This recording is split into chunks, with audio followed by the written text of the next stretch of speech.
नमो नमो नमो सिद्धानं नमो नमो नमो आयर्यानं नमो नमो नमो वज्रायानं नमो नमो नमो लोये सव साहुनां एसो पंच नमोकारो एसो पंच नमोकारो सव पावपनासनो मंगलानंच सवेसी पढमं हवै मंगलं मंगलानंच सवेसी पढमं हवै मंगलम्।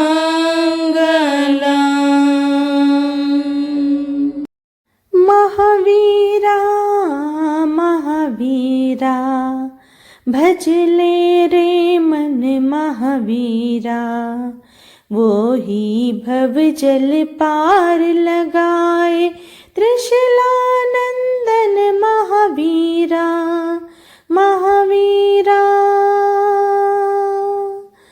महावीरा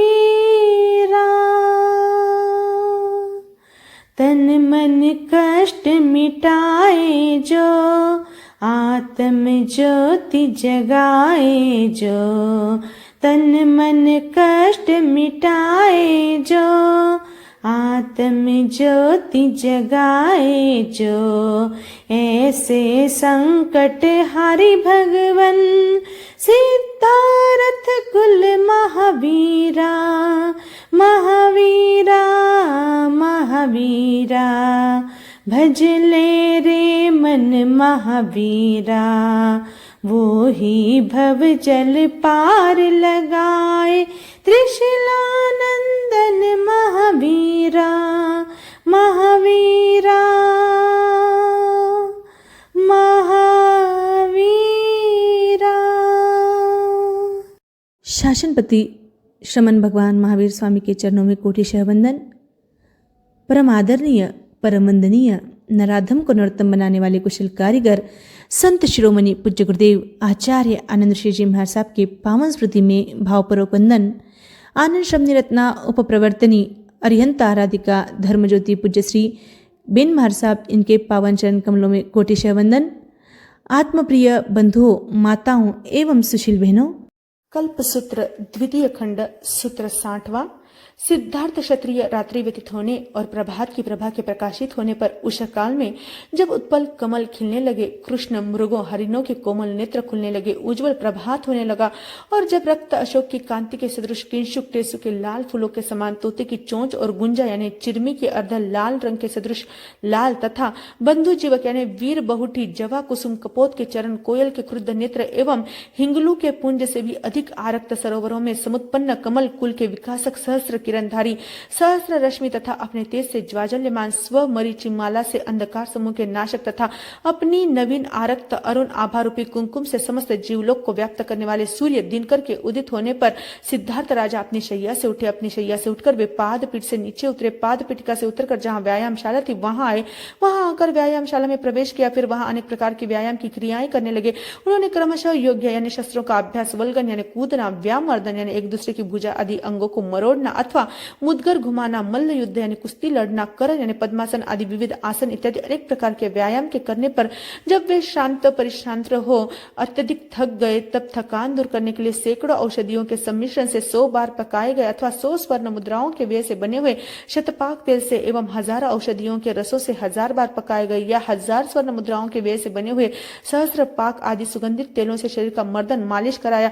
उन शतपाक आदि सुगंधित तेलों से शरीर का मर्दन मालिश कराने के बाद बाद उन तेलों का मर्दन अत्यंत गुणकारी रस, रुधिर आदि सप्त धातु को संतोल और परिपुष्ट करने वाला था। शुद्धा को दीप्त करने वाले, जठराग्नि प्रदीपक, बल, मांस और तेजस को बढ़ाने वाला, शरीर के समग्र अवयवों और इंद्रियों के लिए आह्लादकारक था।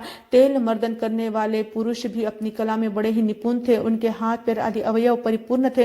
अंग मर्दन करने में अभ्यस्त होने कारण उनके हाथों और पैरों के तलवे अत्यंत सुकुमार और कोमल थे। इसके अतिरिक्त तेल लगाने, परिमर्दन करने तथा मर्दित तेल को अंग अंग में रमाकर शरीर को स्वस्थ और स्फूर्तिमान बनाने के कार्य में वे सब चतुर थे। दक्ष थे तथा अवसर को जानकर शीघ्रता से कार्य करने वाले तथा अपने हम पेशा व्यक्तियों में विशेषज्ञ, विवेकवान, कुशल और मेधावी बुद्धिमान थे।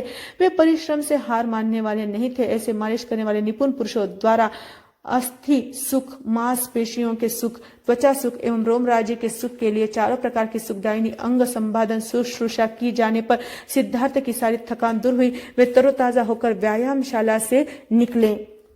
व्यायामशाला से बाहर निकलकर जहां मज्जन गृह स्नानागार था वहां वे आए। वहां आकर स्नानागार में प्रवेश किया। फिर वहां मुक्ताओं के समूह से सुंदर विविध मणियों और रत्नों से जटित आंगन वाले रमणीय स्नान मंडप में विविध मणि रत्नादि से कलापूर्ण निर्मित स्नान पीठ पर सुखपूर्वक बैठे। फिर उन्हें पुष्पोदक, गंधोदक, शुभोदक और शुद्धोदक से कल्याणकारक श्रेष्ठ स्नान विधि से विशेषज्ञों ने स्नान कराया। स्नान के अंत में भांति भांति के सैकड़ों कौतुक उनके शरीर पर किए गए।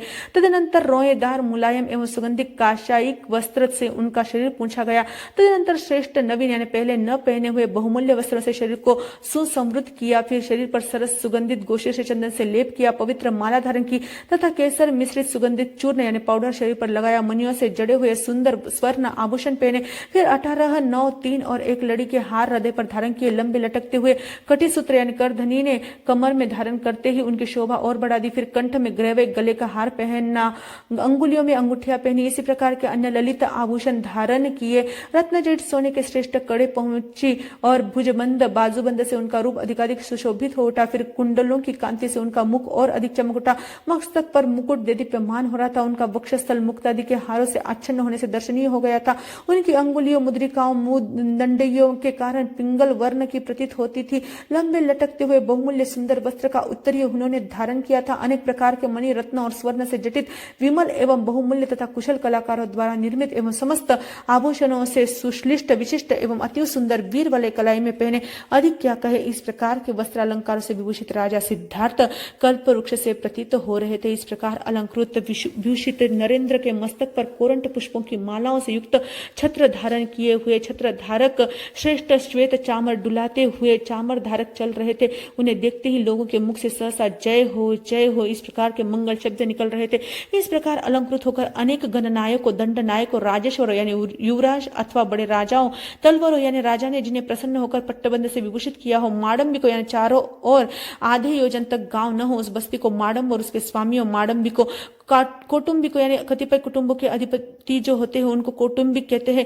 मंत्री और राजा द्वारा नियुक्त सचिवों, महामंत्री यानी मंत्रिमंडल में प्रधान, गण को यानी ज्योतिषियों, दोवारिकों यानी द्वारपालों, अमात्य यानी प्रधानों, दासों यानी चेटकों, पीठ मर्दों यानी निकट रहकर सेवा करने वालों, नागर यानी नागरिक, निगम यानी व्यापारी, सृष्टि यानी नगर के धनाढ्य पुरुष, सेनापति यानी चतुरंगिनी सेनाधिपति, सार्थवाह यानी बंजारे, दूत यानी दूसरे राज्यों को अपने राज्य का संदेश निवेदन करने वाले, संधिपाल यानी संधि का सुरक्षण पालन करने वाले आदि के साथ प्रियदर्शी नरपति, नरेंद्र, नर वृषभ, नरसिंह, सिद्धार्थ क्षत्रिय अपनी अत्यधिक तेजस्वी राज्य लक्ष्मी से निर्दीप्यमान होता हुआ स्नानागार से इस प्रकार बाहर निकला जिस प्रकार विशाल धवल महामेघ से ग्रहगणों से दीप्त अंतरिक्ष के तारागणों के साथ चंद्रमा निकलता है। स्नान गृह से बाहर निकलकर सिद्धार्थ राजा जहां बाह्य उपस्थानशाला थी वहां आए। वहां आकर वे पूर्व दिशा की ओर मुख करके सिंहासन पर बैठे। फिर अपने से उत्तर पूर्व दिशा यानी ईशान कोण में श्वेत वस्त्रों से आच्छादित और सरसों के द्वारा मंगलोपचार कृत 8 भद्रासन लगवाए। भद्रासन लगवाने के पश्चात अपने से न ही अत्यंत दूर और न ही अत्यंत निकट विविध मणिरत्नों से मंडित अत्यधिक प्रेक्षणीय, दर्शनीय, बहुमूल्य, श्रेष्ठ एवं प्रतिष्ठित तथा नगर में निर्मित पारदर्शक पट्टसूत्र पर सैकड़ों चित्रों से चित्रित हुई तथा यहाँ मृग, वृषभ, अश्व, मनुष्य, मगरमच्छ, पक्षी, किन्नर, रुरु मृग, अष्टापद यानी सरब, चमर यानी चमड़ी, गाय, हाथी, वनलता और पद्मलता आदि के चित्रों से चित्रित अंतपुर में लगाने योग्य यवनिका यानी पर्दा लगवाया। यवनिका के अंदर के भाग में विविध मणि रत्नों से मंडित कोमल गद्दी और तकिए, मसनद से सुसज्जित श्वेत वस्त्र से आच्छादित अत्यंत मृदु तथा शरीर के लिए सुखद स्पर्श वाला विशिष्ट प्रकार का भद्रासन त्रिशला क्षत्रियानी के लिए लगवाया। भद्रासन लगवाकर सिद्धार्थ अनुरूप ने कौटुंबिक पुरुषों को बुलवाया। उन्हें बुलवाकर इस प्रकार कहा, आदेश दिया, देवानुप्रियो शीघ्र ही नगर में जाकर अष्टांग महानिमित्त स्वप्न, उत्पात, अंतरिक्ष, भौम, अंग, स्वर, लक्षण और व्यंजन इन अष्टांग महानिमित्त के सूत्र और अर्थ में पारंगत विविध शास्त्रों में कुशल स्वप्न लक्षण पाठकों यानी स्वप्न शास्त्रियों को बुला लाओ। तदनंतर वे कौटुंबिक पुरुष सिद्धार्थ राजा के द्वारा इस प्रकार कहे जाने पर हर्षित, संतुष्ट एवं आनंदित हुए। यावत उनका हृदय खिल उठा, उन्होंने दोनों हाथ जोड़कर राजाज्ञा को यावत विनय युक्त वचनों से स्वीकार किया। राजाज्ञा शिरोमान्य करके वे सिद्धार्थ क्षत्रिय के पास से निकलकर कुंड ग्राम नगर के बीचों बीच होकर जहां स्वप्न लक्षण पाठकों के घर थे वहां आए। वहां आकर उन्होंने स्वप्न लक्षण पाठकों से कहा, आपको सिद्धार्थ राजा ने बुलाया है। तत्पश्चात वे स्वप्न लक्षण पाठक सिद्धार्थ राजा के कौटुंबिक पुरुषों द्वारा इस प्रकार का आमंत्रण यानी बुलावा पाकर अत्यंत हर्षित और संतुष्ट हुए। यावत उनके चित्त में अत्यंत प्रसन्नता हुई, उन्होंने स्नान किया, सात्विक बलिकर्म किया, कौतुक यानी कपाल पर तिलक तथा सरसों, दूब, अक्षत, दही आदि मांगलिक वस्तुओं से मंगल कृत्य, दुष्ट दुस्वप्न आदि के फल को निष्फल करने हेतु प्रायश्चित रूप कृत्य किए। फिर राज्यसभा में जाने योग्य शुद्ध स्वच्छ मंगल रूप उत्तम वस्त्र पहने, अल्प भार एवं बहुमूल्य वाले आभूषणों से शरीर को अलंकृत किया, मस्तक पर श्वेत, सरसों, अक्षत आदि मंगल हेतु लगाए और फिर वे अपने अपने घर से निकले। तत्पश्चात वे बाहर निकलकर क्षत्रिय कुंड ग्राम नगर के बीचों बीच होते हुए जहां सिद्धार्थ क्षत्रिय के उत्तम भवन का प्रधान प्रवेश द्वार था वहां आए। वहां आकर सब एकत्रित हुए। फिर एकत्रित हुए वे सब स्वप्न शास्त्री जहां बाहर की उपस्थानशाला थी जहां सिद्धार्थ क्षत्रिय बैठे थे वहां आए। वहां आते उन्होंने हाथ जोड़कर मस्तक पर अंजलि करके, राजन आपकी स्वदेश और परदेश में सर्वत्र जय हो, विजय हो, इस प्रकार के आशीर्वाद सूचक वचनों से उन्हें बधाई दी। तदनंतर उन स्वप्न लक्षण पाठकों को सिद्धार्थ राजा ने वंदन किया, उनकी अर्चना की, उनका सत्कार सम्मान किया। फिर वे स्वप्न पाठक पहले से स्थापित किए अपने अपने भद्रासन पर बैठ गए। तदनंतर सिद्धार्थ क्षत्रिय ने त्रिशला क्षत्रियानी को यवनिका यानी पर्दे के अंदर बिठाया। पर्दे के पीछे बिठाकर सिद्धार्थ राजा ने हाथ में पुष्प फलादि लेकर स्वप्न लक्षण पाठकों को सत्कृत सम्मानित करते हुए विशेष विनय पूर्वक इस प्रकार कहा, देवानुप्रिय, आज ही त्रिशला क्षत्रियानी ने तथा प्रकार की उस उत्तम शैया पर शयन करते हुए अर्धनिद्रित अवस्था में इस प्रकार के उदार 14 महास्वप्न देखे और स्वप्न देखते ही वह जागृत हो गई।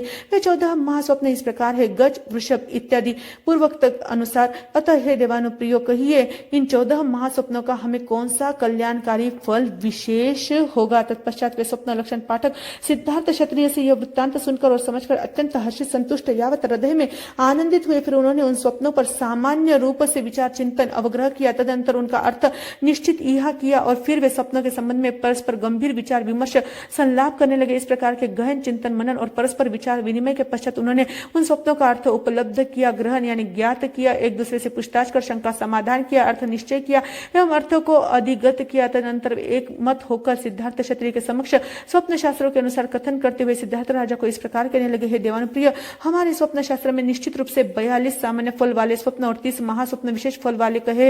इस प्रकार 42 और 30 कुल मिलाकर 72 स्वप्न बतलाए। हे देवानुप्रिय, उनमें से अरिहंत की माता या चक्रवर्ती की माता, जब अरिहंत या चक्रवर्ती माता के गर्भ में आते हैं तब 30 महास्वप्नों में से वे 14 महास्वप्नों को देखकर जागृत होती है। जैसे कि हाथी, वृषभ आदि वासुदेव की माता है, वासुदेव के गर्भ में आने पर इन 14 महास्वप्नों में से कोई भी 7 स्वप्न देखकर जागृत होती है। बलदेव की माता है, जब बलदेव गर्भ में आते हैं तब इन 14 महास्वप्नों में से कोई भी 4 महास्वप्न देखकर जागृत होती है। मांडलिक राजा की माता है, मांडलिकों के गर्भ में आने पर इन 14 महास्वप्नों में से किसी भी एक महास्वप्न को देखकर जागृत होती है। देवानुप्रिय, त्रिशला क्षत्रियानी ने जो 14 महास्वप्न देखे हैं वे प्रशस्त यावत कल्याणकारक है। हम तो यह कहते हैं कि त्रिशला महारानी के द्वारा देखे गए स्वप्न यावत मंगलकारी है। हमारे शास्त्र अनुसार हे देवानुप्रिय, इनका फल अर्थ लाभ है, भोग लाभ है, पुत्र लाभ है, सुख लाभ है और राज्य लाभ भी है। इन स्वप्नों के फलस्वरूप हे देवानुप्रिय, त्रिशला क्षत्रियानी 9 मास और 7.5 रात्रि दिन व्यतीत हो जाने पर अवश्य ही आपके कुल में ध्वजा के समान, कुल दीपक, कुल में पर्वत के समान, कुल मुकुट, कुल तिलक, कुल की कीर्ति फैलाने वाले, कुल की प्रसिद्धि करने वाले, कुल सूर्य, कुल को आनंदित करने वाले, कुल पोषक, कुल समृद्ध करता, कुल के यश में वृद्धि करने वाले, कुलाधार, कुल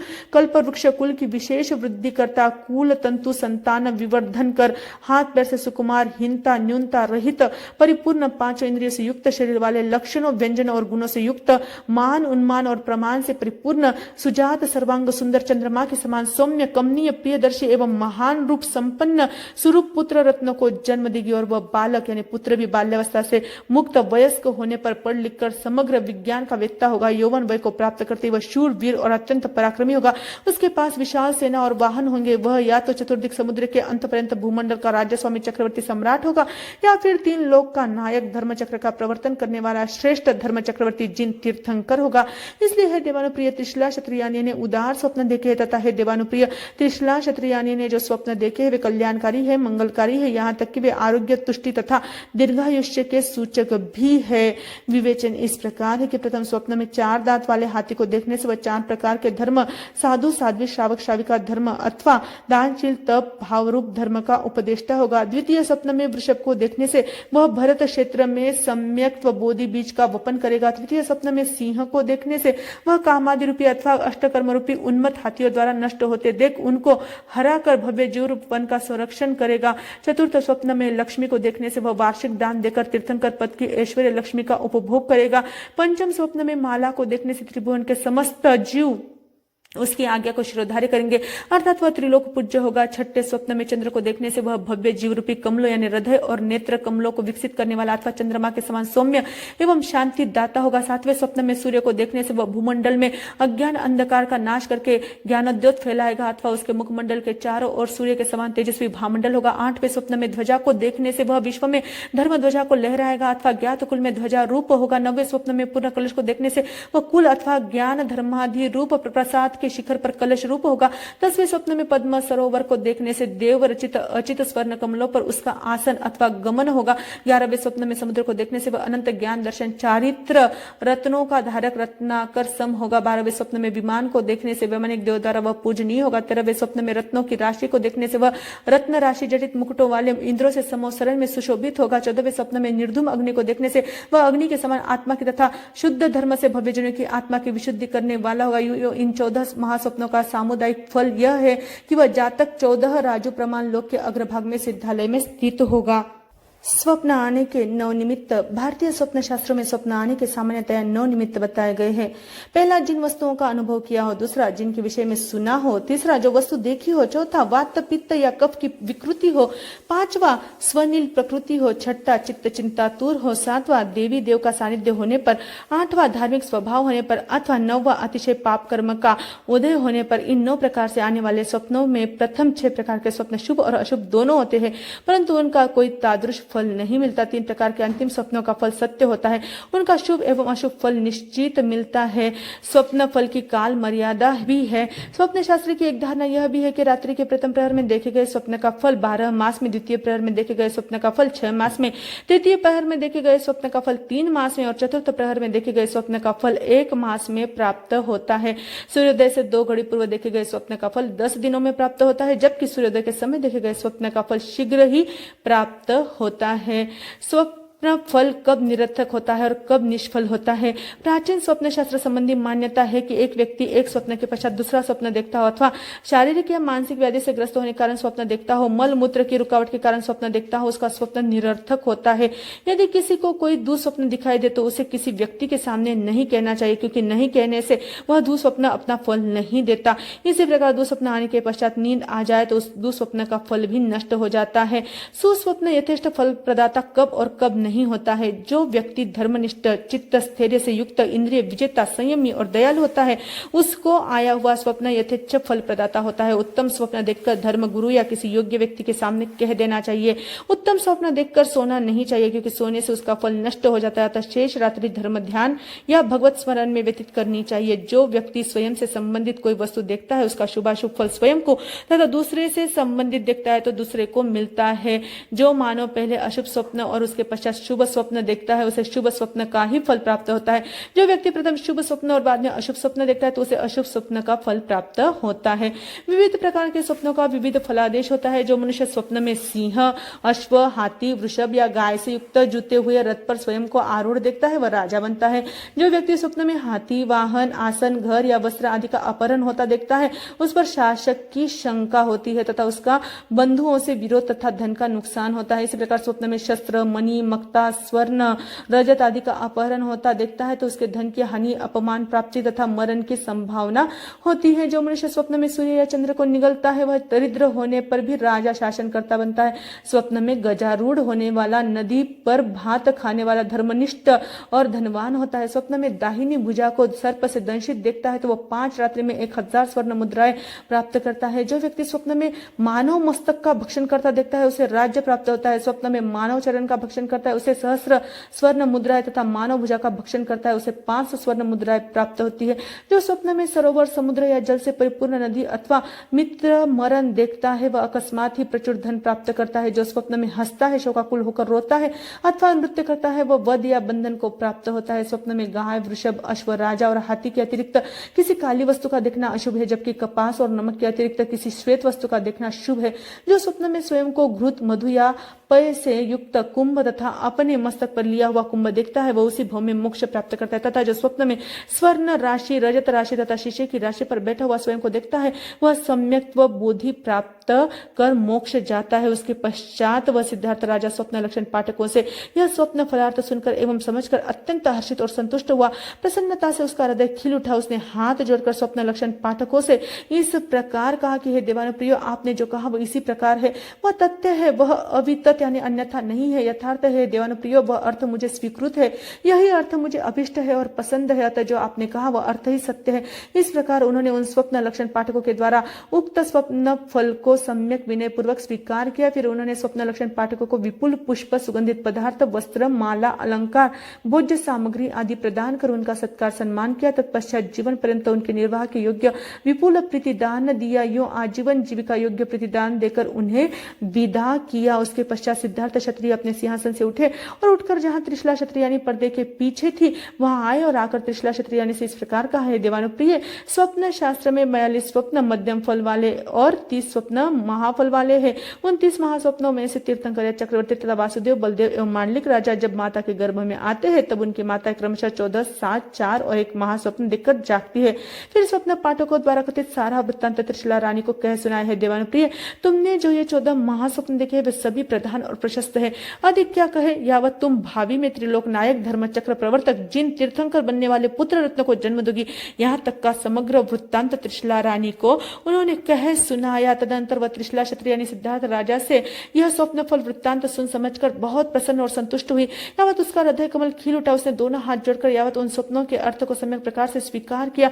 स्वप्नों का फलादेश सम्यक प्रकार से स्वीकार करने के पश्चात सिद्धार्थ राजा की आज्ञा प्राप्त कर वह विविध मणि रत्नों से मंडित एवं चमचमाते हुए भद्रासन से उठी। फिर खड़ी होकर शीघ्रता रहित, चपलता रहित एवं हड़बड़ी से रहित, अविलंब एवं स्थिर राजहंसी सरी की गति से चलकर जहां अपना भवन था वहां आई और आकर सीधी अपने भवन में प्रविष्ट हुई। जब से श्रवण भगवान महावीर उस ज्ञात कुल में त्रिशला देवी के कुक्षी में संहरित हुए पधारे, तब से शकेंद्र की आज्ञा से वे श्रमण कुबेर के आज्ञानुवर्ती तिर्यक लोक में निवास करने वाले बहुत से झुंबक देव जो पहले के अत्यंत प्राचीन महानिधान थे, उन्हें ला ला कर सिद्धार्थ राजा के भवन में एकत्रित यानी संग्रहित करने लगे। प्राप्त होने वाले उन अति प्राचीन महानिदान और धन के खजानों का परिचय इस प्रकार है।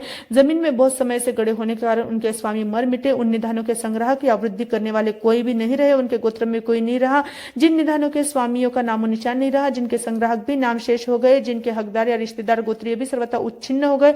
इस प्रकार के धन के खजाने निधान कहीं तो गांवों में, नगरों में, खानों में, खेड़ों में, करबटों यानी छोटे गांवों में अथवा कबाड़ खानों में, मडम्बों में, जिनके चारों ओर 2-2 कोस तक गांव न हो, उनमें द्रोण मुख यानी जल और स्थल दोनों प्रकार के मार्ग जहां हो वहां पे, पत्तों यानी पट्टनों, व्यापारिक केंद्रों में, आश्रमों में या तीर्थ स्थानों में, समभूमि यानी संबाहों में, जहां कृषक धान्य रक्षा है तो धान्य रखता है ऐसे स्थानों में, सेनाएं, सार्थवाह या प्रतीक जहां ठहरते ऐसे सन्निवेशों, पड़ावों या छावनियों में, तथा जहां सिंघाड़े सदृश 3 मार्ग एकत्र मिलते हो ऐसे तिराहों में, चत्वरों में, चारों ओर मुखद्वार हो ऐसे चौराहों में, महापथों में यानी राजमार्गों में, ग्राम या नगर के उच्च स्थानों में, निर्जन गांव और नगरों के स्थानों में, गांव या नगरों की नालियों यानी गटरों में, बड़े बड़े बाजारों या दुकानों में, देवालयों में, सभाओं में, प्याऊओं में तथा आरामों और उद्यामों यानी बगीचों में, वनों में या वनखंडों में अथवा श्मशानों, सुने घरों, पर्वतों की गुफाओं, शांति गृहों तथा शैलोपस्थानों यानी पर्वत के कुरेद कर बनाए गए गृहों में, सभा स्थलों में, भवनों में, कृषक गृहों में या ऐसी भूमियों में जहां जहां गुप्त रूप से धन के खजाने रखे हुए थे उन्हें ला लाकर जुम्बक देव सिद्धार्थ राजा के भवन में रखते जाते थे। जिस रात्रि में श्रमण भगवान महावीर स्वामी का ज्ञातृकुल में सिद्धार्थ राजा के यहाँ संक्रमण यानी सहरण हुआ, उसी रात्रि से ही समग्र ज्ञातृकुल चांदी से, सोने से, धन से, धान्य से तथा राज्य, राष्ट्र, सेना और वाहन से, कोष से और कोष्ठागार, धान्य के कोठार से, पूर्व नगर से, अंतपुर से तथा जनपद से एवं यश कीर्ति से अहर्निश वृद्धि प्राप्त करने लगा। इसके अतिरिक्त विपुल धन, गोधन आदि, स्वर्ण, रत्न, मणि, मुक्ता, दक्षिणावर्त आदि, शंख, राजपट्टादि, प्रवाल, मूंगा, रक्तरत्न, पद्मराग, मानिक आदि उत्तमोत्तम सारभूत संपत्ति से भी ज्ञातृकुल समृद्ध होने लगा। ज्ञातृकुल की जनता में परस्पर प्रीति सत्कार की संप्राप्ति से वह अतीव अतीव वृद्धिगत होने लगा। धन शब्द यहाँ 4 प्रकार का धन समझना चाहिए। पहला गनीम, यानी जो वस्तु गिनकर दी जाए जैसे सोने के रुपए, सिक्के, फल आदि। दूसरा धरिम, जो वस्तु तोल कर दी जाए जैसे गुड़, शक्कर, घी आदि। तीसरा मेय, यानी जो वस्तु माप करके दी जाए जैसे कपड़ा आदि। और चौथा है परिच्छेद, यानी जो वस्तु परख कर दी जाए जैसे हीरा, पन्ना आदि। धान्य शब्द 24 प्रकार के धान्य के अर्थ में यहाँ प्रयुक्त है। गेहूं, जौ, जुआर, बाजरी, डांगर यानी शाली धान्य, वरी, बटी यानी करटी, बावटी, कांगनी, चिन्यो, झिन्यो, कोदरा और मक्का, ये 12 प्रकार के धान्य दाल न बनने के कारण लहा धान्य कहलाते हैं। शेष 12 प्रकार के धान्यों की दाल बन सकती है, इसलिए वे कठोल यानी द्विदल कहलाते हैं। जैसे मूंग, मोट, उड़द, तुअर, मसूर, चने, चौले, झालर या काबली चने, कुलत्थी, कांग यानी राजगिरी की तरह का एक अन्न, मटर और अलसी। हिरण्य का अर्थ बिना घड़ा हुआ सोना या चांदी तथा सुवर्ण का अर्थ घड़ा हुआ सोना होता है। हाथी, घोड़े, रथ और पैदल इस प्रकार की चतुरंगिनी सेना यह जो है वह बल कहलाती है। इसके पश्चात श्रमण भगवान महावीर स्वामी के माता पिता के मन में इस प्रकार का अध्यवसाय चिंतन तथा मनोगत संकल्प समुत्पन्न हुआ कि जब से हमारा यह पुत्र कुक्षी में गर्भ रूप से आया है तभी से हम हिरण्य से, स्वर्ण से, धन धान्य से, राज्य से, राष्ट्र से, बल से, वाहन से, कोष से, कोठार से, नगर, अंतपुर और जनपद से तथा यशोवाद यानी यश कीर्ति से उत्तरोत्तर वृद्धि पा रहे हैं। सार्थ ही हम प्रचुर धन, कनक, रत्न, मणि, मुक्ता, शीला, प्रवाल, रक्त रत्न, मानिक आदि तथा उत्तमोत्तम सारभूत पदार्थों से एवं प्रीति और सत्कार से अधिकाधिक बढ़ने लगे हैं। इसलिए जब यह पुत्र उत्पन्न हो जाएगा तब हम पुत्र का इसी के गुणों के अनुरूप गुण निष्पन्न वर्धमान नाम रखेंगे। तदनंतर श्रमण भगवान महावीर स्वामी के माता के प्रति अनुकंपा करने के लिए अर्थात हलन चलन करूंगा तो माता को कष्ट होगा, इस लिहाज से माता के प्रति अनुकंपा प्रेरित होकर निश्चल, निस्पंद और निष्कंप हो गए। उन्होंने हिलना डुलना बिल्कुल बंद कर दिया। उन्होंने अपने अंगोपांगों को सिकोड़ लिया अथवा अंगों का संगोपन करके लीन, तल्लीन और गुप्त हो गया, अर्थात उन्होंने अंगोपांगों का संचालन बंद कर दिया। ऐसी स्थिति में उस समय त्रिशला क्षत्रियानी के मन में इस प्रकार का विचार, अध्यवसाय तथा मनोगत विकल्प उत्पन्न हुआ कि मेरा गर्भ हरण कर लिया गया है, मेरा गर्भ मर गया है तथा मेरा गर्भ छूत हो गया है, या मेरा गर्भ गल गया है, मेरा गर्भ पहले हिलता डुलता था अब वह हिलता डुलता नहीं है। इस प्रकार का विचार कर मन में अत्यंत खिन्न हो गई। चिंता के कारण शोक सागर में डूब गई। हथेली पर मुख रखकर वह अर्थ ध्यान करती हुई किम कर्तव्य विमूढ़ होकर पृथ्वी की ओर दृष्टि केंद्रित करके चिंता करने लगी कि निश्चय ही मैं अभागी हूँ। दरिद्र के हाथ में जैसे चिंता में रत्न रह नहीं सकता वैसे ही मुझ अभागिनी के घर में पुत्र रत्न रह नहीं सका इत्यादि। उस समय सिद्धार्थ राजा का सारा भवन शोकाकुल हो गया। वहां पर पहले जो मृदंग, वीणा, तल, ताल आदि वाद्य बज रहे थे, रास क्रीड़ाएं हो रही थी तथा नाटकीय मनुष्य द्वारा नृत्य, गीत आदि राग रंग हो रहे थे एवं जय जयकार हो रहे थे, वे सब अब बंद हो गए और चारों ओर दैन्य और औदासीन्य छा गया। माता वत्सलता, ममता और कोमलता की मूर्ति होती है। कोई भी शक्ति या वस्तु माता की ममता की होड़ नहीं कर सकती। पुत्र माँ की ममता का मेरुदंड है, कलेजे का टुकड़ा है, आंखों का पुतला है। पुत्र के लिए वह स्वयं सर्दी, गर्मी, भूख, प्यास, पीड़ा, व्याधि आदि का कष्ट सह सकती है, परंतु अपने प्यारे लाल को जरा भी कष्ट में नहीं देखना चाहती। उसका तनिक सा कष्ट भी उसके लिए असह्य होता है। भगवान महावीर स्वामी ने भी माता के प्रति अगाध श्रद्धा के कारण उसके कष्टों के निवारण हेतु गर्भ में हिलना डुलना बंद कर दिया, मगर माता के मन पर दूसरा ही असर हुआ। वह इस स्थिति को विपरीत समझकर दारुण विलाप करने लगी। हाँ, यह क्या अनर्थ हो गया। क्या मैंने पूर्व भव में किसी का गर्भ गिराया था अथवा किसी माँ से उसके प्यारे लाल का वियोग कराया था? क्या मैंने किसी पक्षियों के अंडे नष्ट किए थे? क्या मैंने चूहे के बिलों में गर्म पानी डालकर उनके बच्चों को समाप्त कर दिया था? हे प्रभु, यह करुण व्यथा कथा किसे सुनाऊं? भगवान, मैं वस्तुतः पापिनी हूँ, अधम हूँ, अभागी हूँ। त्रिशला रानी के करुण क्रंदन को सुनकर दासियां दौड़ी आई। उन्होंने विनय पूर्वक पूछा, महारानी जी, आज आपको क्या हो गया? आप ऐसा क्यों करुण विलाप कर रही है? क्या किसी ने आपको चोट पहुंचाई है? आपका गर्भस्थ शिशु आपसे किसी ने छीन लिया है? महारानी निश्वास डालती हुई बोली, क्या कहूँ, मेरा हृदय वेदना से विदीर्ण हो रहा है। मेरा प्यारा लाल कहते कहते गला रूंध गया, आंखों से अश्रुधारा बरसने लगी। एक बार तो रानी मूर्छित होकर जमीन पर गिर पड़ी। महारानी की अस्वस्थ दशा देख दासियां घबरा गई। उनकी आंखों से भी आंसू झलक पड़े। पंखे से हवा करके उन्होंने मूर्छा दूर की ओर आश्वासन देती हुई बोली, महारानी जी, घबराइए मत, सब ठीक होगा। भगवान द्वारा माता का दुख दर्शन और उसका निराकरण किस प्रकार होता है। देखिए कि प्रत्येक तीर्थंकर को मातृगर्भ में आते ही परम अवधि ज्ञान प्राप्त हो जाता है। गर्भस्थ महावीर ने भी अवधि ज्ञान द्वारा माता पिता और परिजनों को शोकाकुल देखकर सोचा, मैंने तो माता के सुख के लिए निश्चल रहने का कार्य किया, परंतु यह तो उल्टा उनके दुख का कारण बन गया। सारा राज परिवार शोकाकुल हो गया। यह सोचकर उन्होंने अपने शरीर के एक भाग को हिलाया।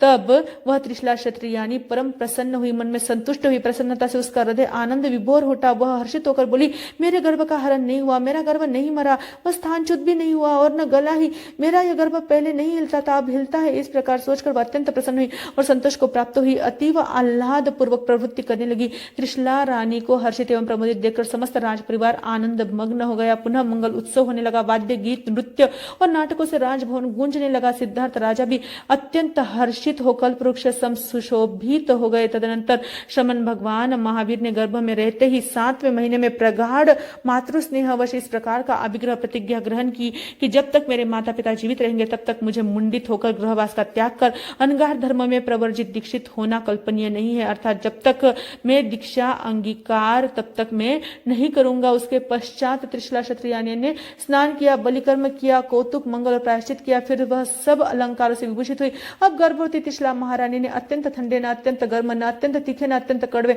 न अति कसेले, न अति खट्टे, न अति मीठे, न अति स्निग्ध, न अति रुक्ष, न अति आर्द्र यानी गीले और न ही अत्यंत सूखे तथा सब ऋतुओं में शारीरिक मानसिक उभय प्रकार का सुख देने वाले भोजन करने लगी तथा वैसे ही वस्त्र गंध और मालाओं को धारण किया करती थी।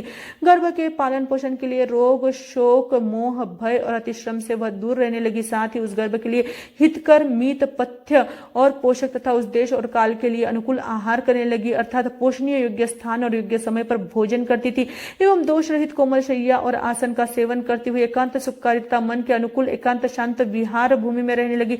उस गर्भ के प्रभाव से रानी को प्रशस्त दोहद उत्पन्न हुए। सिद्धार्थ राजा आदि ने वे सभी दोहद यथा समय पूर्ण किए। उनके सभी दोहदों यानी मनोरथों का उन्होंने उचित सम्मान किया। उसके किसी भी दोहद की अवगणना नहीं की, अतः दोहदों के पूर्ण होने से वह दोहद रहित यानी शांत हृदया हो गई, अर्थात उसके सभी मनोरथ रूप दोहद पूर्ण होने से वह आकांक्षा रहित हो गई। अब उसे दोहद नहीं उत्पन्न होते थे। अब जिस तरह से गर्भ को सुख का अनुभव हो वह ठीक वैसे ही वैसे स्तंभादि का सहारा लेकर बैठती सोती खड़ी रहती तथा आसन पर बैठती शैया पर सोती और लेटती हुई सुख समाधि पूर्वक उस गर्भ का परिवहन पालन पोषण करने लगी। गर्भ पालन संबंधी आयुर्वेदिक के विचार इस प्रकार है कि जैसे भगवती सूत्र सुख विपाक आदि आगमों एवं प्राणावाय नामक पूर्व शास्त्र में गर्भ पालन और माता के उपकारों का पर्याप्त वर्णन है। विभिन्न आयुर्वेद ग्रंथों में भी गर्भवती माता के आहार विहार और चर्या के संबंध में गहराई से विचार किया गया है। वाग भट्ट ने कहा है कि यदि गर्भवती महिला वात प्रधान आहार करती है तो गर्भस्थ बालक प्रायः कुब्ज अंधा वामन और मूर्ख होता है। यदि पित्त प्रधान आहार करती है तो गर्भस्थ बालक का सिर गंजा और शरीर पित्तवर्ण वाला होता है। यदि वह कफ प्रधान आहार करती है तो गर्भस्थ बालक श्वेत कुष्ठ रोगग्रस्त हो जाता है। अत्यंत उष्ण आहार करने से गर्भस्थ बालक का बल नष्ट हो जाता है। अत्यंत ठंडा आहार करने से गर्भस्थ शिशु को वात हो जाता है। अत्यंत लवण प्रधान आहार करने से गर्भस्थ बालक की नेत्र ज्योति नष्ट हो जाती है। अत्यंत घृत प्रधान स्निग्ध आहार करने से गर्भस्थ शिशु की पाचन क्रिया मंद हो जाती है। गर्भवती माता को वर्षा ऋतु में नमक, शरद ऋतु में पानी, हेमंत ऋतु में गोदुग्ध, शिशिर ऋतु में आम्ल रस, वसंत ऋतु में घृत और ग्रीष्म ऋतु में गुड़ का सेवन हितकारी है। सुश्रुत में कहा गया है यदि गर्भवती माता दिन में सोती है तो उसकी संतान आलसी सुस्त और निद्रालु होती है। यदि वह नेत्रों में बार बार अंजन आंचती है तो संतान के अंधी होने का खतरा है। यदि वह अधिक रोती है तो संतान की दृष्टि विकृत होती है। यदि वह अधिक स्नान श्रृंगार विलेपन आदि करती है तो उसकी संतान के विलासी और व्यभिचारी होने की संभावना है।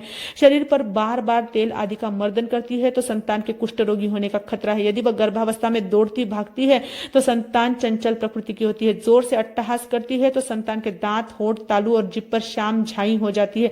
यदि वह बहुत बोलती है या बड़बड़ाती है तो संतान भी वाचाल होती है। यदि वह बार बार नख काटती है तो संतान के नख असुंदर होते हैं। यदि गर्भवती अधिक गाती बजाती है तो उसके संतान के बहरी होने की संभावना है। यदि वह भूमि को बहुत अधिक खोदती है तो संतान के सिर में बहुत ही कम केश होते हैं। यदि वह पंखे आदि की अत्यधिक हवा करती है तो संतान विक्षिप्त प्रकृति की होती है। इसी प्रकार गर्भवती माता के चिंतन, प्रेक्षण, आचरण, व्यवहार और वातावरण आदि का गहन प्रभाव संतान के चरित्र, आचरण, निर्माण एवं शरीर के गठन पर पड़ता है। यह तथ्य प्राचीन आयुर्वेद से ही सम्मत नहीं, वर्तमान शरीर विज्ञान एवं मनोविज्ञान से भी सम्मत है, अनुभूत है।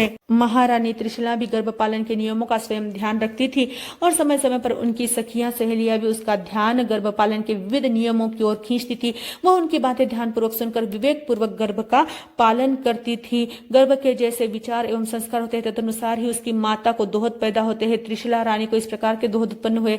मैं अपने हाथों से दान दूं, सदगुरुओं को आहार आदि प्रदान करूं, देश में हमारी घोषणा करवाऊं, कैदियों को कारागार से मुक्त कराऊं, क्षीर सागर, चंद्र और पीयूष का पान करूं, उत्तम प्रकार के भोजन करूं, उत्तम आभूषण पहनूं, सिंहासन पर बैठकर राज्य संचालन करूं, हाथी पर बैठकर उद्यान में आमोद प्रमोद करूं, इंद्राणी के कानों में कुंडल छीन कर पहनूं, पूर्वोक्त 8 दोहद दोहत तो सिद्धार्थ राजा ने पूर्ण किया, परंतु इंद्राणी के कान का कुंडल प्राप्त करना कठिन था। किंतु इंद्र को अवधि ज्ञान से त्रिशला रानी के दोहत का पता लगा, तो वह भारतवर्ष में आया, एक किले का निर्माण करके सिद्धार्थ राजा को युद्ध के लिए आह्वान किया।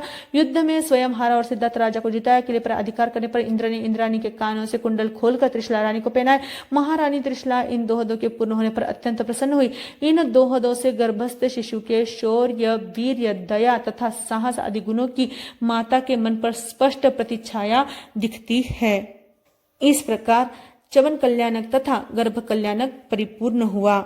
भगवान महावीर स्वामी की जय। आचार्य सम्राट पूज्य गुरुदेव आनंद ऋषि जी महाराज साहब की जय।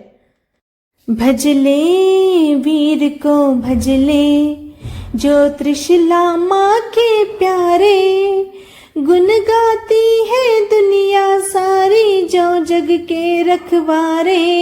भजले वीर को भजले, क्षत्रिय कुंड में प्रभु आए, सिद्धार्थ मन हर्षाए, देव देवी सब सुख पाए, मानव मन अति हुलसाए। वर्धमान प्रभु नाम दिया, इंद्रों ने अभिषेक किया, मेरु शिखर पर जन्म महोत्सव इंद्र मनाए सारे।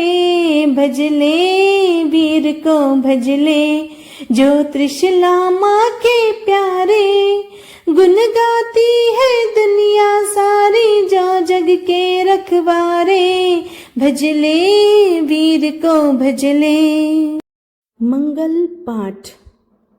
नमो अरिहंता, नमो सिद्धा, नमो आयर्यानम, नमो वज्रायानम, नमो लय संवसाहुनम, चैताभारमासम चक्रवर्ती महे, धियो संति संति करे लय पतोगे मनोतरम, नमिउना सुरसुर गरुलभ यंग परिवंदी गए किले से, हरिये सिद्धा एर्या उझाया सब साउनम, सर्वारिष्ट प्रणाशाय सर्वाभीष्टदायिनी, सर्वलब्धि निधानाय गौतम स्वामी नमो नमः। गुरुदेव की आज्ञा। चत्तारता मंगलम सिद्धा मंगलम, साहू मंगलम केवलीपनतो धम्मो मंगलम, चत्तारी लोगोत्मा, रिहंता लोगोत्मा, सिद्धा लोगोत्मा, साहू लोगोत्मा, केवलीपनतो धम्मो लोगोत्मो, चत्तारी शरणं पवज्जामि, शरणं पवज्जामि, सिद्धे शरणं पवज्जामि, साहू शरणं पवज्जामि, धम्मो शरणं पवज्जामि, अरिहंतों का शरणा, सिद्धों का शरणा, धुओं का शरणा, दया धर्म का शरणा, चार शरणा, दुख हरना, सुख करना और शरण नहीं कोई, जो भवी प्राणी आदरे तो अक्षय अमर पद हो। अंगोष्ठे अमृत वसे लभितना भंडार, श्री गुरु गौतम समरिये मनवांचित फलदातार, भावे भावना भाविये भावे दीजे दान, भावे धर्म आराधिये भावे केवल ज्ञान, पावे पद निर्वाण। श्रीमन भगवान महावीर स्वामी की जय। शांतिनाथ भगवान की जय। आचार्य सम्राट पूज्य गुरुदेव आनंद ऋषि जी महाराज साहब की जय। कर्नाटक गज के श्री घोर तपस्वी पूज्य श्री गणेश लाल जी महाराज साहब की जय। ध्यान योगी आचार्य प्रवर पूज्य डॉक्टर शिव मुनि जी महाराज साहब की जय। युवाचार्य पूज्य श्री महेंद्र ऋषि जी महाराज साहब की जय। महाराष्ट्र प्रवर्तक पूज्य श्री कुंदन ऋषि जी महाराज साहब की जय। दादी गुरनी जी पूज्य श्री प्रेम कंवर जी महाराज साहब की जय। आनंद श्रम रत्ना उप प्रवर्तनी पूज्य श्री कंचन कंवर जी महाराज साहब की जय। सब संत सतियों की जय। अहिंसा परमो धर्म की जय। जैन धर्म की जय। श्रमण संघ की जय। वंदे वीरम, वंदे वीरम, वंदे वीरम। जिन शासन देव की जय। आज के आध्यात्मिक आनंद की जय।